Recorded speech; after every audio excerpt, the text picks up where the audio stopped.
Merci. Mesdames et messieurs, bonsoir.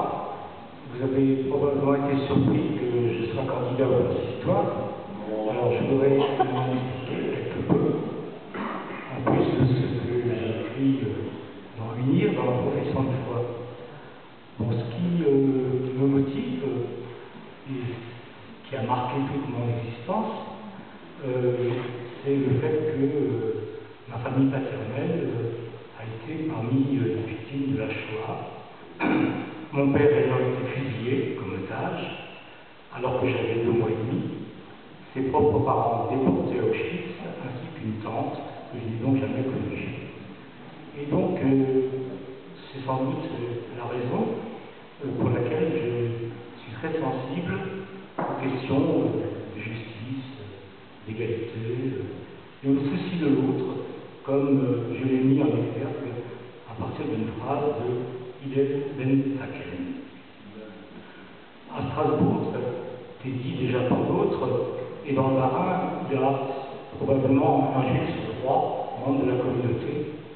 Et vu de l'extérieur, on peut avoir l'impression que seuls des juifs croyants, pratiquants, et aussi défenseurs inconditionnels de l'État d'Israël ont leur place au sein de la communauté. Ça fait peut-être partie des raisons pour lesquelles il manque du monde. Vrai ou faux, en tout cas, le reste de cette communauté ne semble pas représentatif de l'ensemble des juifs et des juives de ce département. Certains n'en font pas partie car ils ne sont pas reçus en son sein, comme les libéraux, ça a été dit. D'autres font le choix d'être dehors ou s'en fichent tout simplement, ne se sentent pas du tout juifs, à aucune façon. Et parmi eux, nombreux sont ceux et celles qui sont éloignés de toute forme de judaïsme et aussi de judéité, terme que je distingue. Pour moi, c'est par fidélité familiale et culturelle que je me suis rapproché, il y a quelques années, de la communauté juive, et que je suis adhérent à cette communauté.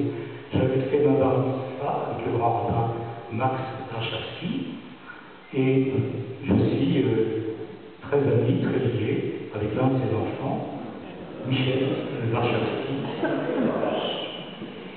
J'ai commencé mon retour au sein de la communauté, en participant très régulièrement, parce que j'en avais l'âge, au Club 3, à l'image, du fait que j'ai trouvé ces conférences très intéressantes, je continue d'ailleurs d'y aller.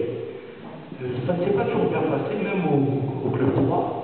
Parfois même, on m'a signifié que j'y avais pas ma place, ou pire que moi-même, une amie non juive qui m'avait accompagné, nous avons même été une fois chassés de manière assez brutale.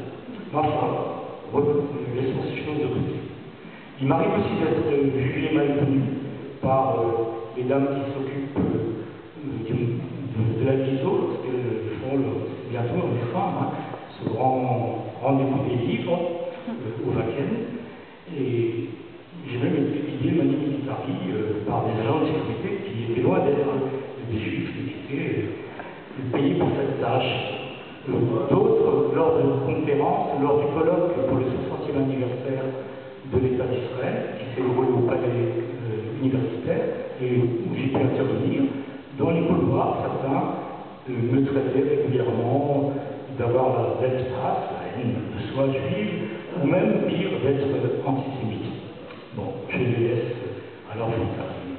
Ce sont pour moi des signes inquiétants, alors que d'autres parlent d'ouverture vers l'extérieur. Quelle idée donne-t-on du judaïsme alsacien s'il n'y accueille aussi mal, même des juifs, sans réclamer? Ce n'est pas nouveau. Il me suffit de rappeler comment a été maltraité Vladimir Rabbi, ici même, enfin au Lord-Veil, en 1967, lors de la guerre dite des 6 jours. Et plus près de nous, je me souviens de Freddy Raphaël, et après la publication d'une interview de lui dans le quotidien Le Monde. Bon, il y a eu des progrès du côté de l'accueil des femmes qui ont conquis de haute lutte le droit d'être candidate au consistoire, et c'est une excellente chose. Mais il y a certainement beaucoup à faire. En particulier, il est très désagréable, pour ne pas le dire plus, d'être traité d'antisémite, comme le fait d'ailleurs aussi le gouvernement français avec la circulaire Alliot-Marie, qui n'a toujours pas été abrogée. Donc on est traité d'antisémite